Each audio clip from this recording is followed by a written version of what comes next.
على محمد وعلى محمد.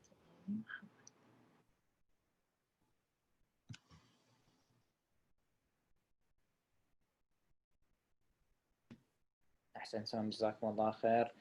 Thank you very much, Brother Kazim, for your beautiful recitation. I'd like to first start in the name of Allah subhanahu wa ta'ala, the most beneficent, the most merciful. Bismillah ar-Rahman ar-Rahim. Thank you everyone for joining today's program. This is the third of this 4-part series on racism, and particularly today we'll be looking at the sort of the mental aspects of that and the psychological. So what impact that has on mental health overall as a specific idea. There's a few things I just wanted to sort of cover before we jump into it. So as you probably know, many of you are probably aware of Sister Berak Hussain. We're very happy and proud to have her with us today, building on the series that we've already been doing with Sheikh Hanif. I think we've covered different aspects in terms of, you know, the social, more practical element, and now moving into the more psychological and sort of deep-rooted side of this all. And so the last part of the series, and next week, inshallah, will be with Sheikh Jafar Ladak, and that'll be our final program of this particular series, and that'll be looking at, you know, whether race really exists and whether it's actually something that is there or is almost like a social construct. So we're aiming to finish around 8:15, that's UK time, so just over an hour, inshallah. I'd like to emphasize that you can utilize the Q&A function within the Zoom feature. So if you've got any particular questions, we're also streaming on Instagram Live. So there'll be questions that'll be going through on there, and you can just pick those questions up as we go along, inshallah, in terms of our moderator, or I'll bring those through into the Q&A on Zoom. So I think I'll just probably start off with a initial introduction. Many of you probably already know that Sister Berak is, you know, quite a well-known name globally, has done a lot of work, but her background is that she's a Canadian Iraqi registered psychotherapist. She's practicing in Ottawa in Canada at the Carleton University and has been there for the past 11 years. Outside of university, she's known as the Muslim counselor, and has been passionate about public speaking in this field on things like Muslim mental health, social justice, Islamic issues, and also poetry. And she's been on the global scene in different number of countries across the world, including sort of charity projects in Iraq, looking at wellness programs for widows and that sort of charity field, as well as different workshops and lectures. As well as that, she's also spearheaded the Serenity Islamic Mental Health Awareness Initiative. So this is working to break the stigma around the topic of, you know, mental health in our community, which is a bit of a taboo. And so a much needed topic, as I'm sure you guys would all agree. And I think the overall view in terms of the motto that she delivers this amazing work is around inspiring, healing, and empowering.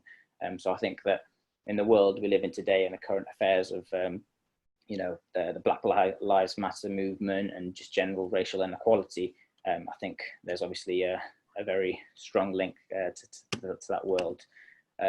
So without further ado, I'd like to introduce more formally Sister Berak. So assalamu alaikum, Sister Berak, good to have you with us. Wa alaikum assalam. Bismillah ar-Rahman ar-Rahim. Allahumma salli ala Muhammad wa ali Muhammad. Thank you very much for the very warm welcome. And thank you also for giving me the opportunity to talk about this topic. Done a bit of research exploring the questions that were sent to me to think about what we talk about, and it definitely is a challenging topic to talk about, in the sense of how sensitive it is, how it can be a very triggering topic, and how, in light of the world events of what's been happening in the last few months, it's really opened up more eyes on the topic within our own Muslim community and exploring it from different aspects. And we can no longer ignore or put aside or shove aside the reality of how this impacts us on such a huge level from all angles. And although this is something that speakers and scholars, everybody's been talking about for years, it just hasn't been looked at the same way in the same intensity that we have been looking at it recently. So before we get into it, I just want to make sure for the Instagram, I did put in the request, so I'm not sure if you saw it, brother.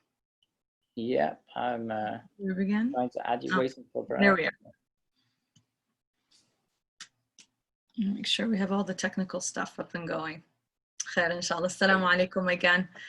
Alaikum salam. Can you hear me clearly? I can see you on Instagram and on the Zoom, so we're there. Khair, inshallah. So just quickly again, I was saying this is such a sensitive topic and an important one that we need to explore in depth from different angles. And it's unfortunate that such situations happen that get us thinking about our own narrative within our own communities. These things should not have to happen at the global level for us to be exploring this topic within our own communities and doing what is necessary to make the changes. But that's just the way how things go, so to speak. It's when these events happen that there becomes this ultra sensitive awareness around the topic, right? And then people jump on the bandwagon of, all right, you know, let's now all explore this topic. Let's now all talk about this. Let's all be passionate. Let's have protests. So there's so much out there, and especially with social media out there in terms of what's happening around in the world, that you see there's a huge push of people coming together and passionately talking about something, but then all of a sudden it dies down, and then we go back to this plateau of or a norm that we don't talk about this anymore until the next incident, the next, and then it goes up and then it goes down, and this is normal. It's almost like the W curve we talk about when we talk about culture shock, people coming into a new country, or international students. This is the population I work with, and we try to explain culture shock to them this way. So they first get here, there's an overflow of emotions. It could be good or positive. But it's the same idea here. When something happens, there's an overflow of emotion, and then you become desensitized, or in the case of a student who is adjusting, they get used to the norms. You know, they negotiate with their environment, and there becomes a plateau where they get used to it. So same thing with world events. We get so intensely engaged with it at first in terms of what's been happening with the incident of George Floyd and other incidences that we're learning about. We get all passionate and intense about it, and so much emotions come out, and we start talking about these issues, and then things are said and things are misunderstood, and then we talk about things, and then it dies down. So it's really important to go deeper when we talk about tackling, and inshallah we'll do that today to the best of my ability as I looked into this topic further, because my work is more on the client-based side of things as opposed to the research-based. But we always have to stay up to par in terms of what's happening out there. So I had to dig a little bit in terms of understanding things, even from my own personal knowledge around this topic, and especially because I do work with a diverse clientele, including people of color and including Black people as well. So it's really important that when we're talking about something sensitive as mental health and sensitive as racism, that we try to stay up to par with that. So in terms of understanding, for example, the racist mind, and understanding what are the psychological factors that can encourage someone to express or feel racist sentiments, it seems like such a simple question. But then when you read into it from a psychological perspective, it's so much deeper than that. So some of the research that I looked through looked at different theories, such as to the evolutionary psychology theories in terms of survival benefit and survival of the fittest. So I'm not going to get into that. We're familiar mostly with that. And the idea here is to see one's own group as special or superior. So this would have helped us survive by enhancing the group cohesion. However, this is a bit doubtful given how different tribes back then had to trade, they had to intermarry, they had to interact. So there wasn't so much of that. So there's more of an alternative and more probable view, as it does have a genetic, it doesn't rather have a genetic or evolutionary basis, but rather as a psychological trait, meaning it is a psychological defense mechanism generated by feelings of insecurity and anxiety. So there is some evidence for this view from the psychological theory of terror management. And what this means through research has shown that when people are given reminders of their own mortality, they feel a sense of anxiety as well as insecurity. and in which they respond to becoming more prone to status seeking, materialism, greed, prejudice, and aggression. So this is something we can relate to with what we've seen. And they are more likely to conform to culturally accepted attitudes and to identify with their national or their ethnic groups. So terror management theory, essentially what it means, it's the motivation of these behaviors to enhance one's sense of significance or value in the face of death, or to gain a sense of security or belonging as a way of protecting oneself against the threat of mortality.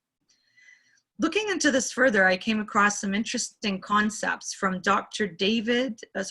Steve Taylor, who's a psychologist and a senior lecturer at Leeds Beckett University. And he's the author of The Leap, The Psychology of Spiritual Awakening. So he talks about how racism is a similar response to a more general sense of insignificance, unease, or inadequacy. And he describes 5 aspects of racism. So it's almost like we're getting a university lecture here. Yeah. And I found this fascinating, right? Yeah. Because I studied this stuff a long time ago, and it's in the back of your mind, and you put it into practice, hopefully, daily when you have these ideas that you study. But then you don't really think about it this way until you're faced with having to research it or present it. So I found it fascinating to go back down memory lane, but even learn new things, especially in light of what's happening today. And as you grow older and wiser and seek more knowledge, you definitely look at things more differently. So hopefully you'll find this as interesting and fascinating as I did when I felt like I was doing a research for a master's thesis again. Don't worry, you're not under that much pressure, don't worry. No, I enjoyed it, but it also challenged me. It truly did challenge me, and I embrace these challenges because we tend to come across sometimes as an expert in our field, and I'm no way an expert in my field, but I'm passionate about what I do, and I'm open to learning about different things, and I think this helps here as well to gain more knowledge, and especially in light of what's happening in the world. Like, you look at things differently, right? So number one, what Dr. Taylor describes is if a person feels insecure or lacking in identity, they may have a desire to affiliate themselves with a group in order to strengthen the sense of identity. And I think we can relate to that, right? Because we all want to have that sense of belonging. So being part of something bigger than ourselves and sharing a common cause with other members in our groups sometimes can make you feel more complete and significant. There's an importance to you, right? Yeah, an identity thing, Yeah, so it's great to have pride, for example, in one's religion, national pride, or a favorite sports team, and this is something we can all relate to, right? However, Dr. Taylor says it could lead to enmity towards other groups, and just example soccer or football, as you call it in the UK. You the real see the rivalry there, right? And sometimes it can get out of hand. This is a simple example, but just with that same concept, you can apply it to racism here, right? Because in order to further strengthen your sense of identity, members of groups may develop hostile feelings or behaviors towards others, right? The group may become more defined and cohesive, right, in its otherness, and is in conflict with the other groups.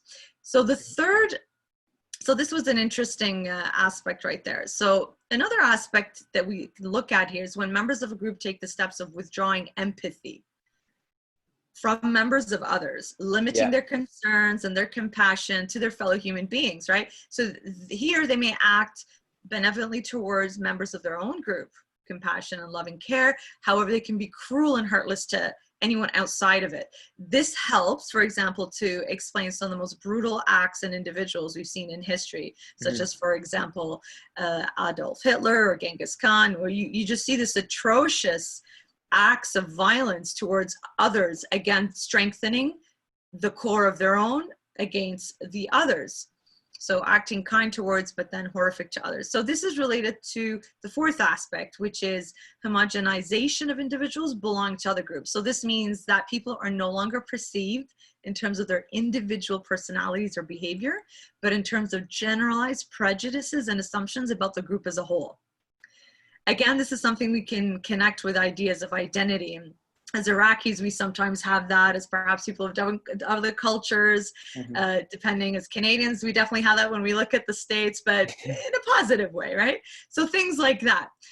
However, number 5 postulates that the most dangerous and destructive extreme of racism is when people project their own psychological flaws and their own personal failings onto another group as a strategy or avoiding responsibility and blame. So other groups become scapegoats and consequently are liable to be punished, become the scapegoats, right? Attacked, murdered in revenge for alleged crimes. So individuals with strong narcissistic and paranoid personality traits, these people are especially prone to this strategy since they're unable to admit any personal faults because they're God gifts to humanity, right?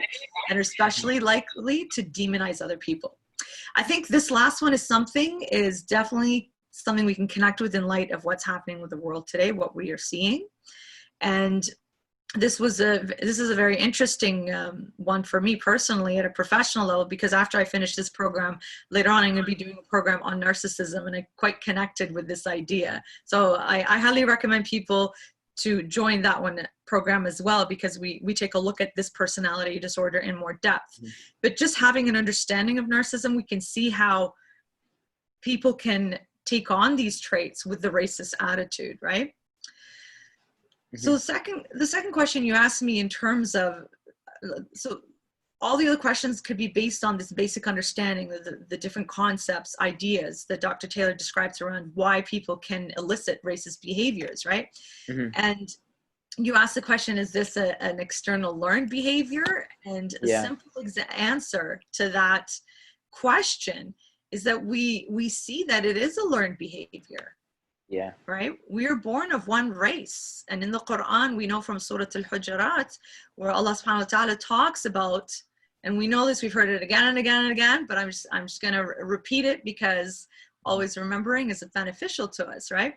That we've created you from male and females and made you into nations and peoples and tribes so that you may know one another. And the best of you, right, the righteous of you, is in terms of Allah, is about piety, right? So we know this here.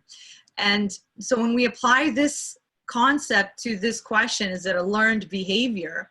Well, no, it's not. We're all from the same core that we come, right? Mm-hmm. And from a psychological point of view, there's tons of research out there, and especially around children. And we hear this commonly. Just put children of different colored background together and watch them play. Just watch them play innocently. That's how I answer this complex question with this simple example of just watching children play together of different cultural backgrounds. And you mm-hmm. see that it's not a learned behavior. You see that it's not an inherent instinctive type of behavior. It is a learned external behavior that we learn over time from observing and watching. And there's so much out there right now these days that are quite powerful, where you can watch the modeling of people around you, and the children absorb this behavior, right?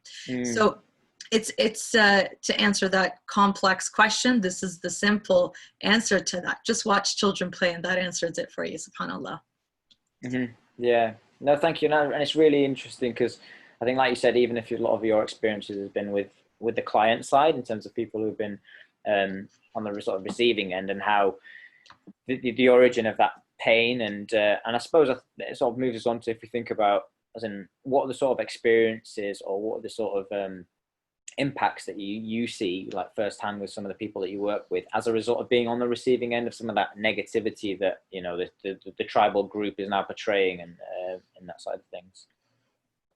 Yeah, and then that's the thing, is that you are never understanding of somebody's experience unless you yourself have gone through it as well, right? And so when we look at it from a mental health perspective, in terms of how the mind is of somebody who is facing racism, in terms of how can one's experience of racism impact their mental health, there's a few things we want to look at before we jump into that, right?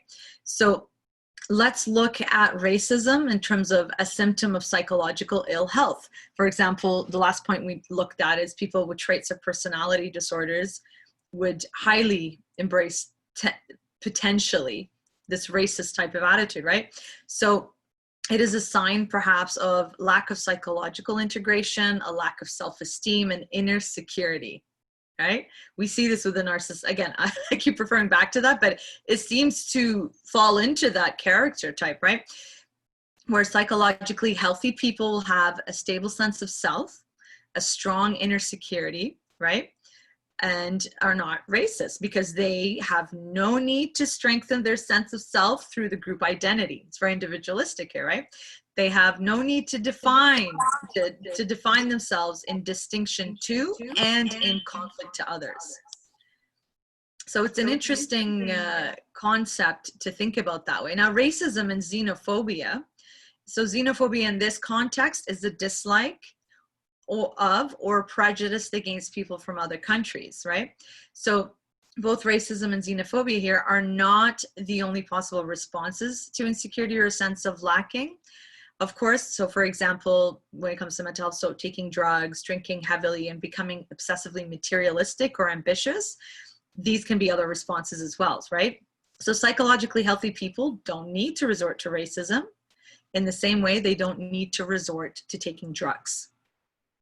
So now we can take a look at specifically how racism can impact someone's mental health. Now that we have a better understanding with that, I was looking through some articles, and some studies have shown that there is a significantly negative effect on both physical as well as mental health outcomes, for example, for Black Americans and people of color.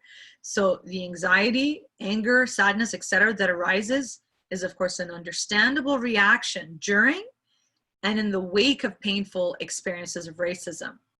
So it impacts stress and anxiety for Black Americans, for example. The three main concepts that I came across that I found really interesting. So the perceptions of lack of control, internalization, and avoidance of valued action.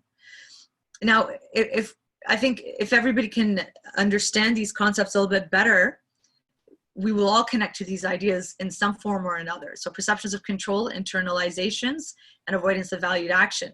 And we're looking at it from specific studies that were done on Black Americans, and that as people of color, we're going to be able to identify with this as well in our life experiences. So let's take a look at the first one, perceptions of control. So this is an individual's perception of control over life context. So for example, safety and environment is directly linked to stress and anxiety. For example, we're not responsible for our experience of racism, right? And we have very little, and if any, control over whether or not we experience it. So in the context of racism, these racist experiences, they can elicit an understandable perception of lack of control of your environment, therefore contributing to the development and maintenance of stress and anxiety. I think this is a pretty standard, straightforward concept that even with clients that I deal with in a general sense, whenever there is an issue they don't have control over, they're going to feel stress and anxiety, right? So in the context of Black Americans and people of color, it's you don't have the choice of experiencing racism per se, excuse me, so you have that perception of lacking control, but it's how you choose to respond to it. We'll get to that in a minute. Mm-hmm. So the second one is internalization. So internalized racism and negative self-evaluations, which may also contribute to the development and maintenance of stress and anxiety for Black Americans. So internalized racism is defined as the conscious or unconscious acceptance by the marginalized group of negative and critical beliefs about one's own worth. So for example, lighter skin or softer hair can be considered more beautiful or valued. And so the person who has the opposite of that will internalize that they are not beautiful and valued because of that, compared to that. So many studies have found internalized racism to be linked to poor self-esteem and higher levels of psychological distress. So in addition, we know through research and clinical presentations that critical beliefs about oneself and negative self-focused thoughts are associated with developments and maintenance of anxiety symptoms. Negative beliefs can create feelings of what? Helplessness, worthlessness, sadness, fear, and shame, and the list goes on. So that's really interesting as well, how we internalize what we see out there and how it makes us feel that way as well. It contributes to the maintenance and the continuance of this anxiety and stress. And we know that long-term stress has huge negative physical as well as mental health impacts on us. So the last one looks at avoidance of valued action. Okay, so experiences again of racism might contribute to stress and anxiety for Black Americans through avoidance of things that are most meaningful in their lives. For example, some studies have described the ways that both avoidance of our emotions and avoidance of meaningful context contribute, again, look here, it's always again contributing to the maintenance of stress and anxiety in our lives. So we are taught, we know this, that positive emotions are good and that negative emotions are bad. For instance, a little boy who cries, he gets knocked over at, playing football or soccer, and then he's called a baby because he cries, right? An adult who's passed up for a job opportunity is told not to take it personally or to get over it. These types of attitudes. And I talk a lot about this in programs on mental health when it comes to gender, men and women, how men are told not to cry, et cetera, right? And women are told, et cetera. So it's the same kind of concept here. So the underlying assumption here is that we must suppress, get rid of, or replace these negative emotions with what? Confidence, self-esteem, or optimism in order to go through our lives and do the things that are personally meaningful. But again, research documents the contradictory effects of attempts to control our emotions and our experiences, specifically showing that avoidant coping, such as pushing our feelings aside or pretending that experiences of racism do not hurt or negatively affect us. These predicts poor long-term mental health outcomes. And this is something from a practical, clinical, therapeutic point of view. When I have a client who's suppressed any type of experience, negative experience that they've had, they push it aside and ignore and avoid and just get on with it, or carry on, as the British say, then it comes back harder and it hits them harder, which is why they come in sometimes and say, I don't know why I'm feeling this way. I've been fine this whole time. And I say, well, after exploring and looking through different questions and scenarios, we can come to see that they have been suppressing their emotions of negative experience, which come back and hurt them. And research has documented this, as we've said.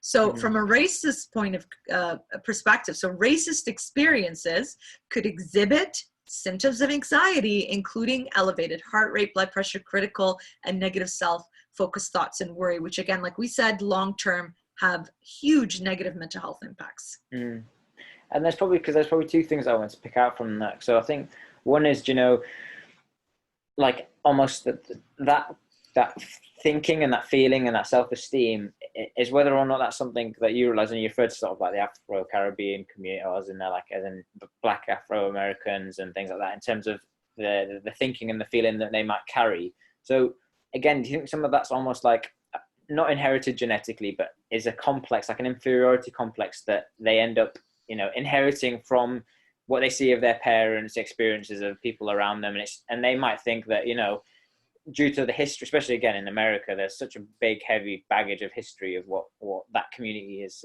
experienced, and like how that plays into it.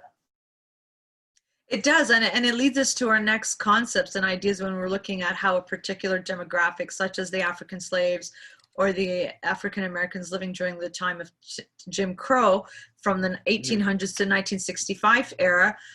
So just quickly on that, this is when there was a lot of segregation because you're not good enough and you are Black. You cannot use the same water fountains. You cannot use the same washroom entrances. You cannot sit in the same place. You cannot sit in the same bus, et cetera, et cetera, et cetera. So this is that era. And you're talking about an inherited idea of inferiority from the previous generation to the next. I wouldn't call it a genetic inheritance, but I'd call it a psychological inheritance, so to speak, because you grow up with that inferiority complex modeled in front of you and you carry it around, right?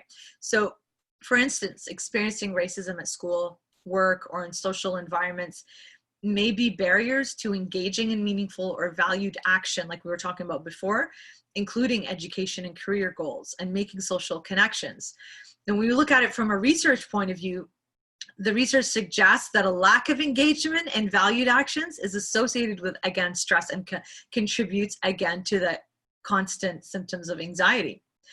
Now, as Black Americans, there are a number of barriers to engaging the things that are meaningful, including experiencing racism, like we said, within their daily experiences. And it is understandable and vital to acknowledge that it is natural to want to avoid this pain who wants to face this pain, but it's a daily reality. And I think if anything, the last few months has really brought to our attentions people who have not really thought about racism this way, that this is a daily thing that Black Americans that we've seen experience. And we've seen the stories of that. A woman is out walking in the street or jogging and she gets tackled down by police, or a young boy and he's tackled down as though he's a criminal. And again, the narrative that we're seeing, and we've seen celebrities and thinkers out there come out and talk about things in the sense that this has always been the case. It's just now caught on camera. That's the only difference now. This has always been around, but it's now caught on camera for everybody to see. And again, it challenges you to think about that, right? Now, when we take a look at the link between racism, or rather amongst racism, mental health, and faith, it's interesting. And you have asked me to explore the idea of, or experiences, or if I've heard where this type of racism has led people to having existential crisis. For example, reverts wanting to leave the faith, et cetera, et cetera. Now, I have seen from people of color, Black reverts into our communities and stuff, that you can see it. Like, I remember growing up in our communities and seeing people of African Black descent coming into our mosques and how people respond to them. Now, let's take this a level further. And people are not going to like what I have to say about this, but and I'm not apologizing for this ahead of time. It's the reality. We know this in our Iraqi communities, in our Lebanese, and I'm speaking specifically those two because this is where I mostly go here in Ottawa. Right. Yeah. And you see the difference when you walk into a center, okay? And you see the attitudes that people have because you are of a different cultural background. And we're all Arabs and we're behaving this way. Imagine the Black reverts, bless them, who come into our communities and how they're not valued or respected as part of the Muslim community. The attitudes that we have, and we've spoken about this and we've heard it, I'm not going to get into it, but I'll just mention it. Marriage, right? That they're not good enough because of their, so that's been beaten to death. I'm not going to get into that, but we know these things that happen, right? It's because these people are not worthy, right? And so this of course contributes to a loss of confidence in themselves. We see this all the time, right? And I've seen reverts leave. I've seen, for example, white reverts leave our community, leave Islam because of this type of behavior where they're not good enough, they're not accepted, or they're used. Women are used, for temporary relations and things like that, and disrespected. Just all sorts of things because of the prejudice and the attitudes that we have, that they're not good enough, they're not worthy to marry within us, but we can use them this way. So we see this all the time. And so reverts leave. Now, alhamdulillah, in our community, we have a small Black Muslim Shia, few members in our communities. And I see sometimes, alhamdulillah, now because we have more reverts and more supports, there's a space for all different types of Muslims now. But this is now, but back then it wasn't like that. When a Black person walked into a Lebanese center, Allahu Akbar. Imagine trying to marry their sons. A Somali brother tries to, is Shia, comes into the community, tries to ask for their daughter. I see this firsthand because I've helped people get married within the communities. And the attitudes that are there, Allahu Akbar. Like I said, between Arabs, an Iraqi goes to a Lebanese community, an outsider, I've seen differently sometimes in some of the centers where they have a more openness to people of different backgrounds. Inshallah, they exhibit the prophetic tradition of accepting everybody and welcoming, right? I've seen both. I've seen the looks on people's faces, and it's so disheartening, right? I remember even as a child, I'd go to the newcomer and go sit and chat with them and have conversations with them and just strike up and play with them as a child. And this curiosity stayed with me as an adult. And bless my mother, who always had this wonderful open attitude of others coming in. Like, she would get up from her spot, welcome them, traditional Iraqi style, ahlan wa sahlan, come on in. And then she comes and puts them in their seat. And I love how my mother did that. And that's why she's so well respected and loved in our community. MashaAllah. Small or young. And I believe as children, when we see that modeled in front of us, inshallah, we can carry that on. And I had that innate curiosity as a child anyway. So now whenever I see there's a revert of a white background or a black or a different color, I'm always going over there and introducing, talking and welcoming. Or sometimes the khalats are like, Berak, tahchin Ingilizi, you speak English, go talk to them. You know, bring them in. Because sometimes I find, for example, the older aunties, they'd be too shy or embarrassed because they don't have the language skills. Right. But they show the welcoming with giving the chai, the tea, and things like that. Right. So somebody mentioned Iraqis and Lebanese are both Arabs. So why discrimination? Okay. So this is not my professional side speaking now. This is my personal Arab side speaking from what I've seen. And this is me quoting Lebanese friends. Okay. So don't come back and say Berak said. No. This is my Lebanese friends who themselves told me, because they don't approve of this behavior, that Lebanese people tend, not all, some, will have a sense of superiority over other Arabs. And they say this is not acceptable. This is not. Now, I'm not saying Iraqis don't say that or do that either. But let's be real here. We all have these types of attitudes and prejudices that were God's gift to humanity. There's a national pride, a sense of pride of who we are and what we are that makes us better. Now, according to a lot of what we just discussed already, we already tend to have some of these attitudes. And somebody's mentioned that Iraqi and Lebanese are both Arab, so why discriminate? Because again, it goes back to history, goes back to tribal attitudes, and it goes back to prejudice and the sense of superiority and cohesiveness as a culture over others, right? So it's unfortunate. What were you saying, brother? No, I was going to say, and I think it links back to some of the you know, that tribal mentality that you discussed before, because even within a country, right, like, and we can use Iraq still as an example, right? The people from Baghdad, the capital, think they're the best because they're from the capital, versus, you know, the people from, you know, they're called the Hafalat, the people, or the people from the south. But then, and it's obviously in the UK more closer to home in terms of where we are now, about the north and the south, and, you know, the London sort of crew have their sort of thinking. And the north, the east, the west, the south. You've got that. So we have that everywhere. We have that everywhere. It's all part of connecting to our identity, which makes us feel that we're superior and better, rather than having an open, loving acceptance of attitudes of how beautiful our differences are, learning from other cultures, whether it's wedding customs or how we greet each other, or customs at majalis. Like, I've learned a lot through the cultural Iraqi concepts of, you know, the qahwa that is presented, because we grew up here, we don't know this stuff. We go back home, they give us the qahwa, we chug it and ask for more. That's not how it works, right? There's a way of shaking the little coffee cup, asking for more, or thanking.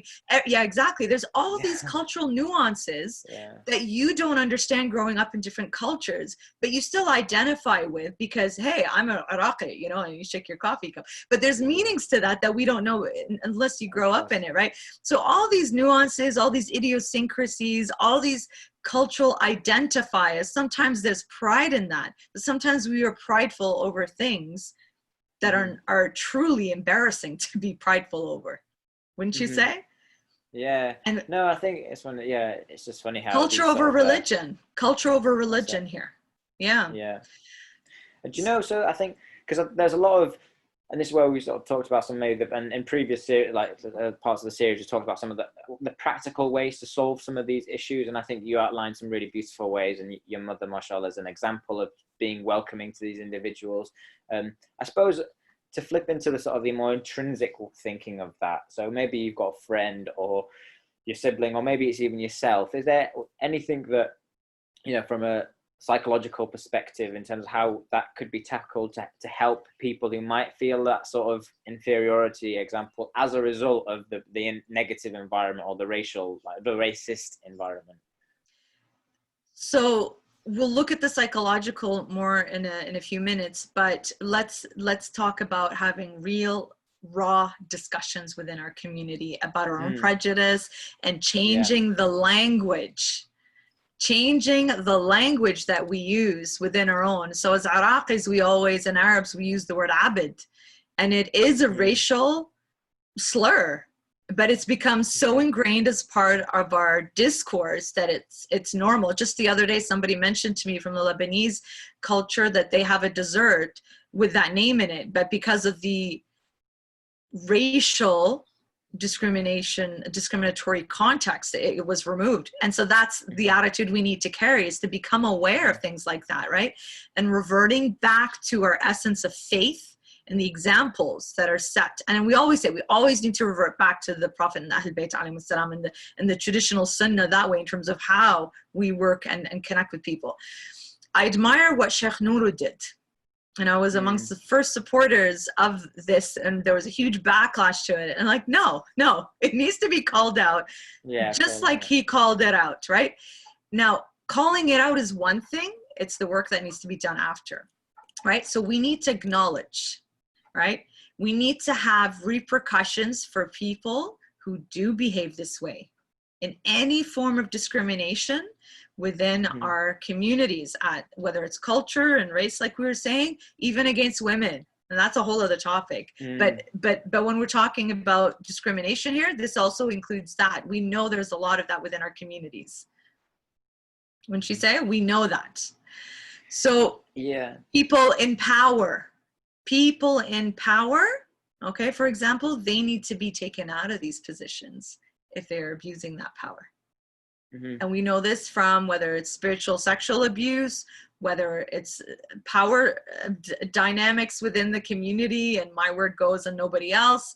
But if they are in positions of power and they are being racist and discriminatory against other cultures, blacks, other people of color, other cultures in our community, women, there has to be an accountability. This person cannot be a Saddam Hussein ruling for how many number of years they're in. No, they can't. There has to be a liability, and there has to be consequences for people like that. So another thing that we need to do is take it seriously. Otherwise, if we just dismiss it, if we just laugh about it and say it's not a big deal, if we're looking the other way, we are enabling this. We are causing generational trauma, which means that what happened before to different people and families is going to be going on and on through their children, because they're taking after that, and it continues. That there's a responsibility as a community. For example, we see with the indigenous populations in Canada, in the US, in Australia, and elsewhere, right? They have the highest suicidal and addiction rates. Why? Because of this type of generational drama and the institutionalized racism and discrimination in these countries. And this is their country of origin, right? This is a whole other discussion around colonialism and racism, but there's a huge generational trauma from a mental health and psychological aspect that continues. We see this also, barriers against Blacks in terms of education, career opportunities, where they live, and low socioeconomic status, right? So we see that a lot, right? And this is how it continues. Yeah. We've got a few comments that have been coming through. I think I see that too. I've noticed someone was asking about the word abd, and I think the translation for that is slave. So that's where sometimes, obviously, there's Quranic references in terms of Abdullah, slave of Allah, servant of Allah. But obviously, there's negative aspects. And I remember actually I heard a story about. It was actually a sheikh who was studying in a specific country, I won't mention where, and he was from sort of the black community, and his daughter would go to the school, and this is in an Islamic country, by the way, and they were doing a play. So she'd come back from school and she was quite upset. So he was asking her, like, what happened at school, and every day, he'd sit down and just have a bit of a debrief in terms of how the day went, and she's quite annoyed. And he says, "What's the matter?" And she says, "Oh, that we did a play at school today." And he's like, "Okay, what was the problem?" And she was like, the only position they were going to let me play was Iblis in the play. Wow. So he was like, "So what did you do?" So she said, "No, I didn't accept it, and I wouldn't, and I had to change. They had to change the role, so it was someone else." And then he's like, "That's really good." And then he's like, "So who did they pick?" So they said, "Oh, they made the Bangladeshi girl become Iblis instead." Oh. And it just shows, like, even like you say, that there's the obvious, like, if you're not part of the solution, you're part of the problem. And we'll just, if we don't address, or we're in denial about whether it's an issue within, the Muslim community, the Shia community, whatever, then we're never really going to pick up on that sort of solution. And you know, the environment, what we see, people have been sort of raising around, even just generally through sort of the advertising in terms of what good looks like, or what attractive looks like for both males and females. And you know, this is, I think in certain countries, I think especially in the Far East, they say about like the highest grossing product in makeup shops is this like whitening cream to make people look a lot more paler, because that's what, you know, the stereotypes in terms of what's good. So like, you know, and I think if you think now the days of social media and Instagram, this stuff's on steroids, right? Because now it's so much in your face, and what these ideals look like. So maybe there's a bit we can unpack around, you know, how the promotion of these specific sort of ideals and elements in society, and, you know, again, the white is sort of right type aspect. Like how that impacts people as individuals.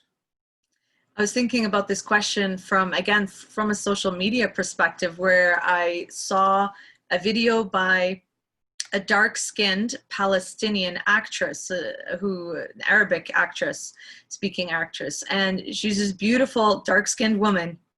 And her beauty is not physical for me. It was just her character, how she spoke. But yes, of course, there's a physical beauty, but her beauty was her strength. And what I found interesting is how she was talking about these concepts, all right? How she was talking about how, as in our, again, the discourse that we have, our language, how we express it and how it can impact people. So I was influenced with some of what she said in terms of playing around with this, and how from the contextual linguistic aspect, again, we mentioned that earlier, from just, what was the example she was talking about? How, oh yes, so she mentioned how she would hear people say, and I'll say in Arabic and I'll switch over to English, طلع من الشمس رح تتحرقين تصيرين مثل هذول.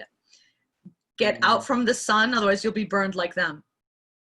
And they think this is just normal talk, but she's calling it out, and good for her for calling. This is what I mean by calling it out, acknowledging it, reflecting back in our own language and discourse and how we speak, calling out our elders in a respectful manner, of course, calling out those people who need to be put in place, who don't deserve the respect perhaps, but we need to be quite on it, right? Because again, this goes back to the earlier concept when it comes to that internalization, that lighter skin, softer hair, this is considered the ideal beauty.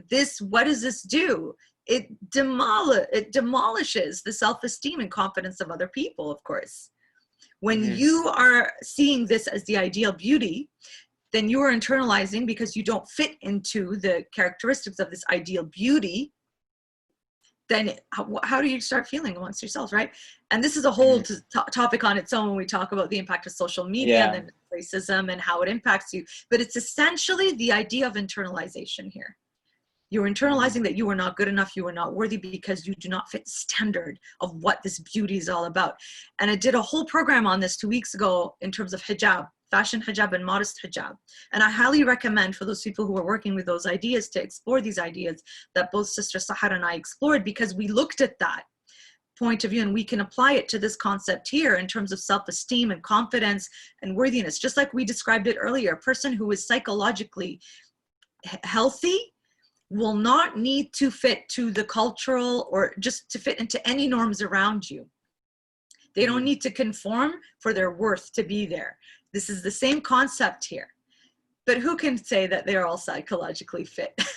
Yeah, exactly. No, what's the we're scale not. for that? Yeah. We all have, you know, our rawness. We all have our things that we need to work on, alhamdulillah.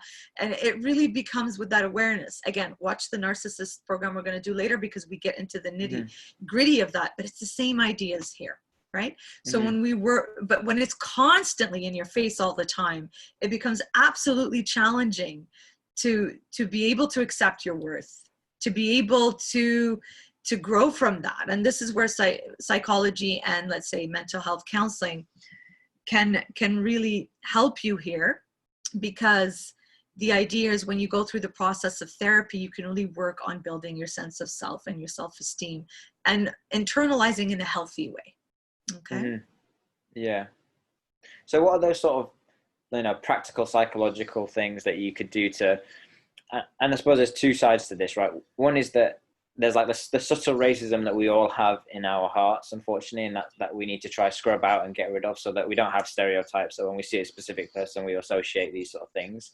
And then the second part, which we can come on a bit afterwards, is around if you're on the receiving end, and for those who are sort of the victims of that, to sort of be able to strengthen that maybe shield of being able to carry that and that pressure, because I think that we've talked sometimes quite a bit about, you know, black racism, but, you know, Islamophobia, whether it's like sort of you know, males and females, like we're all under these pressures and social pressures and judgment and things like that. So maybe, yeah, if you could talk a bit around both those angles on the sort of practical methods that we could probably do to improve ourselves on both sides of not being the perpetrator, and also if we're the victim, how we deal with it. Inshallah. So this one, I actually did some readings on this, and I found some really, because I can't pretend to know what the answer is to this, even if I'm a psychotherapist. I think we need to acknowledge within the bounds of our knowledge and experience, and to research this. And I found some interesting aspects from Dr. Tahira Abdullah, who's an assistant prof and in the psychology department of University of Massachusetts in Boston, and Dr. Jessica Graham Lopresti, who is an assistant professor in the Department of Psychology at Salem State University. So they took a look at this concept in terms of the victim point of view. So this was, and when I read this, it just made sense for me as a therapist, because these are concepts I use with my clients depending on whatever issues they have, but it's something that you can also apply when dealing with racism. So for the victim, we want to look at not avoiding, but to accept, to help lower the stress and anxiety through supportive channels, right? So it's important to validate these racist experiences and not push them aside, just like we were saying before. Right? When you push aside, when you ignore, say, yeah, I'm tough, I can get through this, it can come back and really hurt you. Yeah, not to be in denial then. Yeah. Not to be in denial is to accept it, be open to it, right? Because if pushing them aside and all of that, this can threaten an individual's safety, right? It can become a barrier also to accessing resources such as employment, healthcare, education, respect, validation. And of course, this is how it can impact negatively your own sense of worth and value. Okay. So it's really important to validate and accept. All right.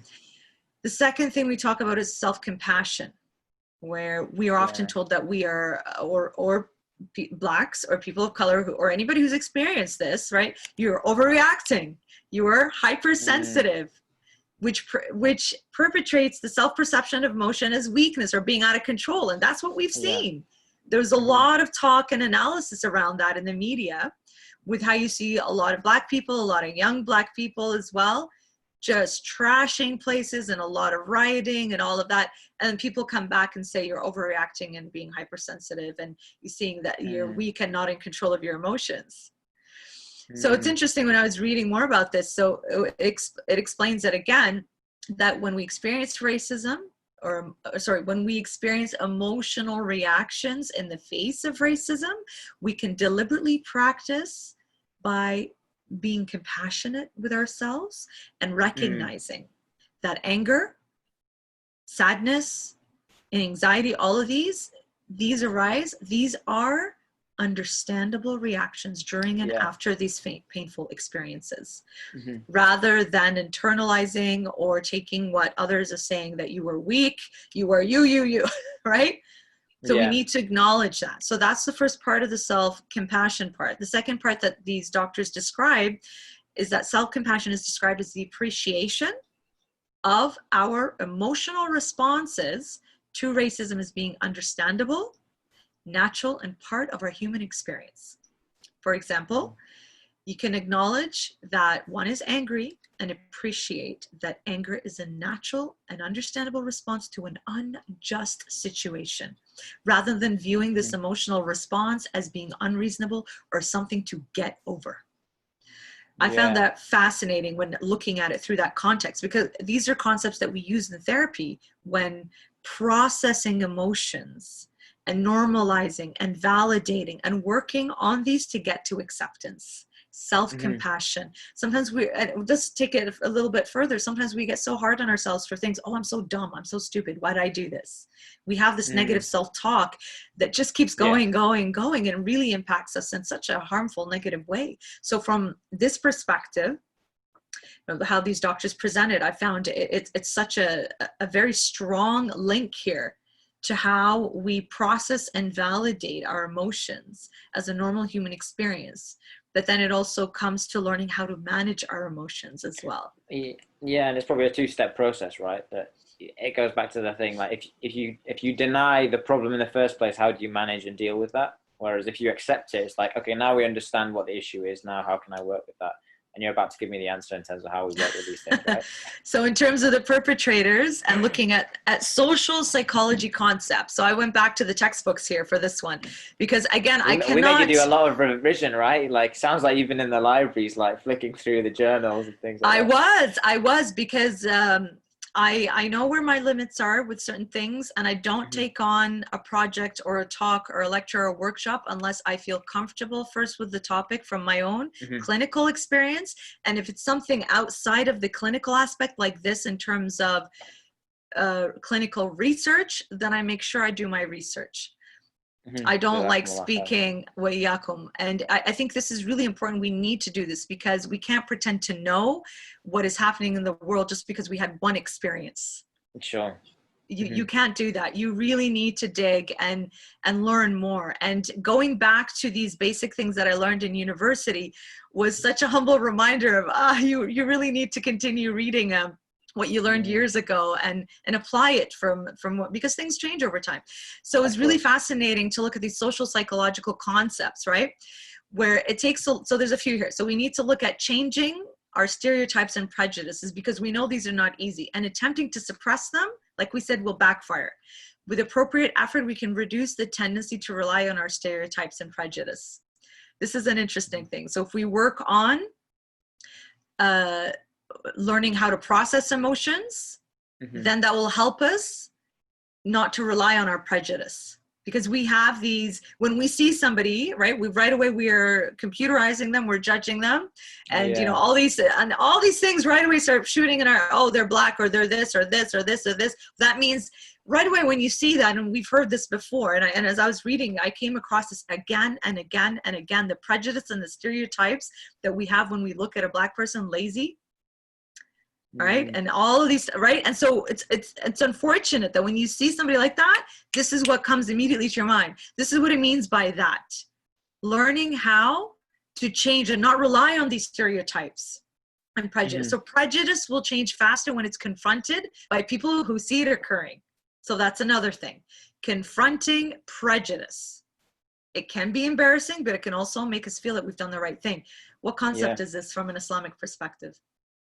Question back to you. What concept is this? Ooh, like muraqabah. Oh, as in terms of addressing it, right? So, and we need to study this more. As I was listening to some people who were talking about this, because this then puts you in the haram police category where you're just going off telling people that's wrong, that's wrong. But there's so many akhlaqi rules involved with what nahi anil munkar is. This is a sensitive topic for me personally as a hijabi woman, especially when we come talk about fashion hijab and modest hijab and how to go about doing that. And I was having discussions with people around that. And I think we can apply the same concept to the social psychological concept of confronting prejudices. And from an Islamic perspective, how to do it with akhlaq. So I encourage people to read up about that and learn what that means exactly. Another interesting concept described here is the intergroup attitudes. Okay, so this intergroup contact rather can change with this intergroup attitude. So this will be improved only when we can lead people to focus more on connections with others rather than differences. Right? So finding the common ground. Exactly. So intergroup contact, extended contact with others who share friends and out groups and things like that, and common in-group identity. These are all examples of this process. You see a lot of groups, for example, will have trips to for example, these great trips they have over the summers where you have internships in different countries. Immerse yourself in the culture, immerse yourself in the language, extend, like, so this is what it could mean by here when we talk about extended contacts with others. When you open up yourself to the world and you see the similarities and you connect at the human level, subhanallah, how powerful is that, right? Now, in addition, psychological science of racism and prejudice offer those who experience racism the same opportunity to be protected against such behaviors in the same way policies have mandated behaviors and training for sexual harassment and bullying. What this means is that it's about change at the level of policy and application of that policy in practice. Yeah, and I think that's evidence or demonstrates that it's an issue in the first place. So if you have a anti-bullying in the workplace policy, then it shows that there was bullying in the first place, and that had to go in those sort of steps to actually make that real. No, really interesting. And so we got cut off on Instagram. Just noticed our Instagram live has just turned off. So did it give us the 2-minute heads up? I didn't even notice. We were so. But then just I think as we're doing that, I think there's a main element, of course, overall with just how we sort of do that, and the seriousness that it deserves at the end of the day, because I think that's one of the biggest elements, is that, you know, whether people actually commit to trying to make that sort of change and taking it seriously, basically. I just want to emphasize, especially for a lot of the viewers on Zoom, that we've probably got about 5 to 10 minutes left. So if you do have any questions or answers, questions so that we can discuss, as in, please put them into the Q&A section. That way that we can sort of pick them up through that. I see some questions or comments that I think people have put in our. And I think as we sort of near the end, so I think one of the other aspects that I wanted to discuss was how, and there was a question on this actually a bit earlier on, is maybe the discrimination element to it all. So I think sometimes we obviously see discrimination in the sort of media world around, you know, when there's an atrocity that takes place, it tends to be that depending on the person who is sort of the perpetrator, they might get framed a specific way. And I think the element of how they get framed, there's a discrimination in how they might be treated. So like the obvious example is usually with terrorism. When you find to have like a Muslim person who's like been involved, or, you know, ISIS have claimed that they've done the terrorist attack, it'll usually be very clear in the headline, you know, Muslim terrorist does this, or jihadi, or something like that. But then you'll have sometimes a very different treatment if it's you know, white Caucasian male somewhere in America who's gone into a club or gone into a school and shot 50 people or something. It usually refers to them as someone who, like a mentally ill individual, has gone out and done something. So like we see that discrimination in the media. So do you sometimes see that same notion, or that abuse of that framing of that individual also happens in the mental health system? So meaning that because they're Black, because they're Arab, because of this. Yeah, so as in, so like them, they might get funneled down a different particular route. So, you know, especially with the Black community, you see a lot of that sort of thing in terms of, you know, where the sort of the system is also partly designed that doesn't actually support and help them in the same way that if they're white. So they might get put down a specific route. Counseling and these sort of things might be a much more known thing within the white community, whereas in the Black community, they may be like pushed toward like correction programs, or, you know, discipline type stuff, community service, that sort of thing. And I'm not sure, like, in terms of whether that's seen in the mental health sort of system in terms of how patients are looked after and directed. So some of the articles I came across actually showed that sometimes some of the first encounters with mental health supports that the Black community would get would be through the criminal system. And that's so sad that they had to be arrested or had to be, like you said, correctional services before they actually receive the appropriate resources and supports for mental health. Whereas what if we had, and I think this has to do with our communities, by the way. I think we need to take this question to the basic level in terms of although you have this discrimination in the media, ABC, that Muslims are labeled as terrorists, but it was probably a mental health issue. And if it was a white person, they don't call them a terrorist, they call it a mental health issue. It's the attitudes that we have. Like, look at where I'm going with this. It's the attitudes we have intrinsically within our own communities when it comes to mental health. The taboos we have ourselves within the communities, right? So this is possibly given that the attitudes that we have about mental health within our diverse communities to begin with, and also the attitudes upon others in terms of understanding racism, right? So, so is that, do you mean that it's almost like, because it's so new to us as a concept, we're not even familiar with the mental health system in terms of how you engage with it and that sort of thing? Because I suppose it's I think that's definitely valid. I'd also think in terms of, you know, well, we don't know how to access these resources and supports because it's so foreign for us in our language, in our communities, that we wouldn't know how to get the supports for it. So potentially this is a barrier to getting the appropriate resources, which then potentially, I'm not saying because you have mental health issues you're going to go and do criminal behaviors, no, which would then get you arrested, which then eventually you'll get the medical support. No, I'm not saying that. But I'm saying that sometimes, and this is an outlier, but sometimes if you're not getting the appropriate supports, especially when abuse is involved, and this abuse can get violent, then, you know, if there's a murder or if there's domestic violence going on, this person then will get arrested. Then mental health comes up, for example. This is how I was looking at it, this question that way, because I think that concept of labeling people as mentally ill or terrorist is different than what we're looking at here. And this is a tendency, we know this, you don't need a psychologist to tell you that this is something that's happening in the media. We see this all of the time. Anytime there has been some kind of terrorist attack in a predominantly white country, you know the Muslims are holding their breath, just waiting to hear if it was a Muslim person who attacked. We've all done this. We've all experienced, unfortunately, the last few years. Wouldn't you say? So this, I think, is a moot point. It's already there. We know it's happening, and there definitely needs to be a lot of work needs to be done around changing the ideas with that. Now, the way I'm looking at it here is that certain minority communities do have limited access to mental health services compared to other communities. And I think it's because, part of it is because we are limiting ourselves, because we are not looking at mental health in an important way as a normal thing, as a thing that we all experience in terms of illnesses, just like physical illnesses, right?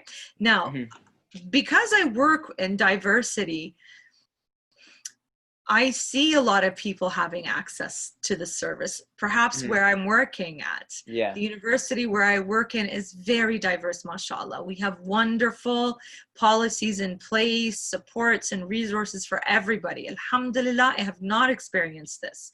Very blessed that way. But I know that is not the case elsewhere. Right? I know sometimes people have limited access to mental health supports, or when they do access it, they are labeled because of their background, because of their immigrants, because of the lack of language, because of their religion.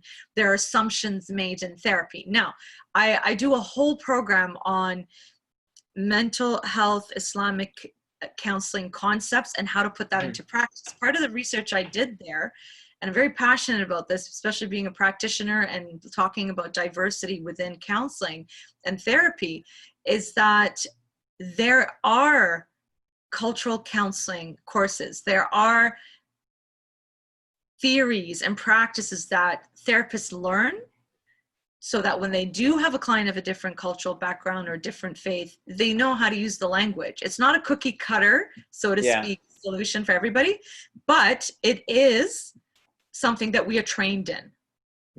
Alhamdulillah. And from an Islamic perspective, I can tell you that you don't necessarily have to be Muslim to be able to treat a Muslim client and understand. Obviously, it helps to have an understanding. Sometimes we're comfortable with having somebody of the same background. I can tell you, sometimes a lot of my Muslim clients would prefer to have a Muslima or a Muslim, because then you don't have to explain certain things. So this is just generally in you know, the norm that we connect with. So sometimes people want the opposite because they don't want to deal with the nuances and the idiosyncrasies around having somebody from the same culture, or judgment, fear of judgment, right? So we do know that people of different cultural backgrounds can do therapy with other people of different cultural backgrounds. There is training involved in that, but I think there is still a lot to be done in terms of racist, discriminatory attitudes and prejudices. Like, as soon as we see somebody, right away stereotypes and misconceptions come into our head when we see somebody of a certain color or background, or perhaps when we find out their faith, then we start judging. These are internalizations that we have from judgments and from what we grow up with and what was modeled and what we've seen in the media and what we've seen on social media and what we've read about in what we've seen in the movies, right? Yeah. And I think you can apply this idea simply with how in the last few years and how much more, perhaps it's lessened now, I think there's more awareness now, but how in the last few years people would look at Muslim women as oppressed because we wear the hijab. And so it's the same kind of attitudes there. And so it's how you present yourself back, whether it's through the interactions on a social level, at a community level, but also at a policy making level. When it comes to diversity and inclusion, and specifically here in mental health services. So I don't work at the policy level, but I can tell you from what I have seen in the work that I do specifically at where I work, mashallah, it is inclusive. It is very diverse. And my team specifically, we have a diversity of backgrounds of people, mashallah. And the university has heightened its awareness around that even more over the last while as well. So alhamdulillah, it's amazing that you do have people who are very much on it, and then you have people who still have the discriminated attitude, the prejudices, and the superiority complexes, whether it is through the narcissist that we described earlier, or through these mentally ill, psychologically ill character traits that people still have. And I think that's really, it actually taps into one of the questions that sort of was coming in around how we sort of change policy. And it's probably, there's two ways. And I think one is the obviously, both I'm sure you embody, but one is that we're actually on the front and we address the issues from within the community. So, you know, we've got enough doctors and engineers and dentists and things like that. So having people who are practitioners in psychotherapy, these sort of things, life coaching, all these different elements that are probably quite new to our community in general, that actually some of the sort of, especially in the West, are more common, then that's, I think, an area. And then equally in the institutions that we work in, or, you know, participate in, whether they're Muslim or non-Muslim, is probably being a champion for that diversity. So you mentioned how the fact that if you have a committee and that automatically the fabric of that committee is from different ethnic groups, then you will be able to influence in a positive way a policy that is more inclusive. Ahsantum. That's really important. And like we were saying earlier, and we need to call things out as they are. People need to be, what's the word I'm looking for? Proactive. No, there has to be repercussions, but that's not the word. It just slipped my mind. It'll come back, inshallah. Consequences. Yeah, like there has to be regulatory, disciplinary repercussions. Those are a lot of big words there, but they all have their meaning for this. In terms of when people do go out of line, like we said, we cannot just dismiss it. We cannot overlook it. We cannot ignore it. And this can be applied to a lot of things in our communities where people are in power. People have the power to make these changes.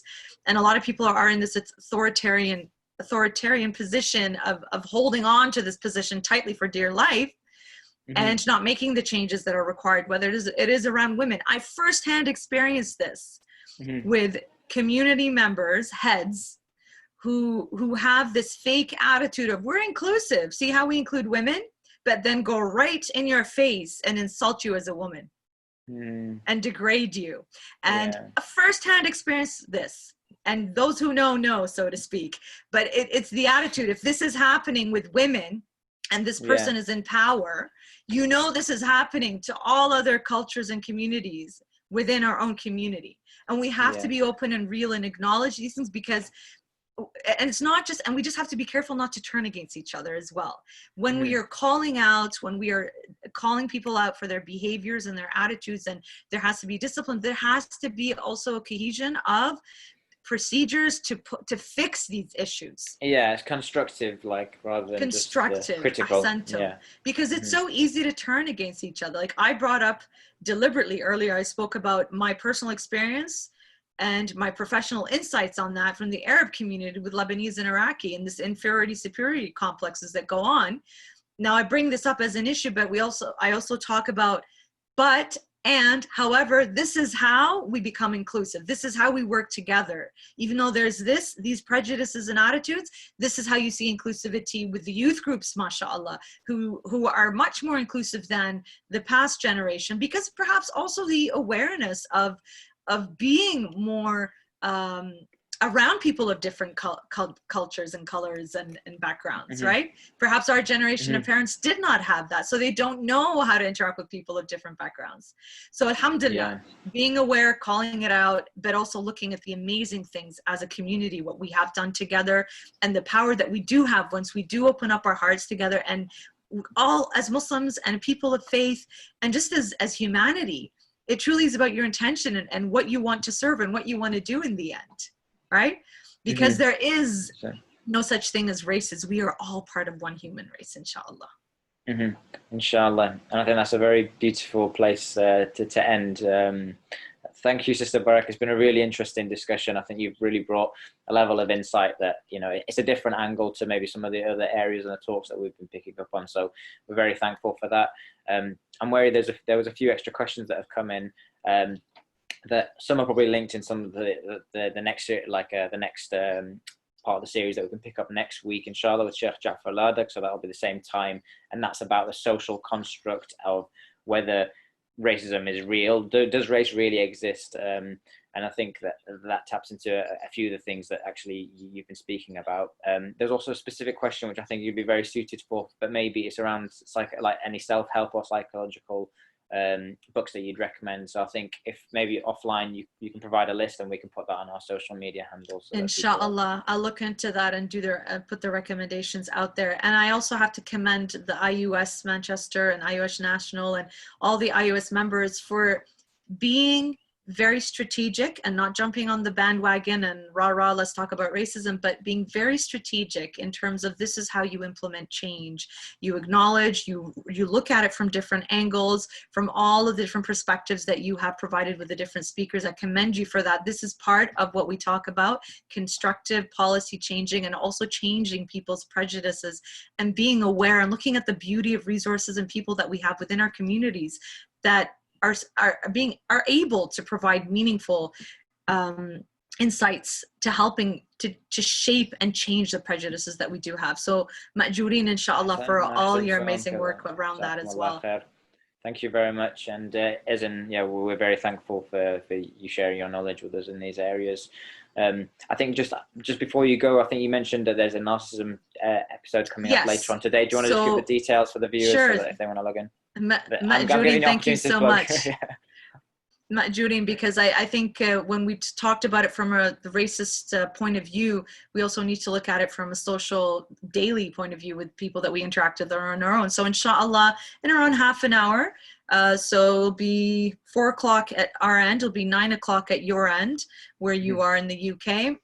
Sister Anisa Diab and I will be on Insta Ahl al-Bayt as well as through the Muslim Counselor YouTube and Facebook page, inshallah, if we don't have technical difficulties, where we'll be talking about it, we'll be explaining it. We've also had lots of questions come in from people that we've gathered over the week, so put that all together, inshallah, and you're welcome to join in through these mediums as well as join in the conversation like you have today, and to learn more about narcissism, because I think this is a huge issue that we have in our communities, especially within our Muslim community, and we're not calling it out as is, and we're not getting the support that we need to deal with this, because it comes out in the form of abuse as well. Definitely, that's it, and it's another part of this jigsaw puzzle, right? Absolutely. So it all connects together. Putting it all together. Ahsantum ma'jureen.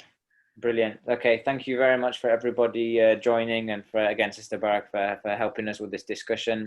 Just as a reminder, if people haven't caught all of the program, that it's been streamed through Zoom onto YouTube, so that'll be available on the YouTube IUS National channel as well, along with the previous episodes with Sheikh Hanif.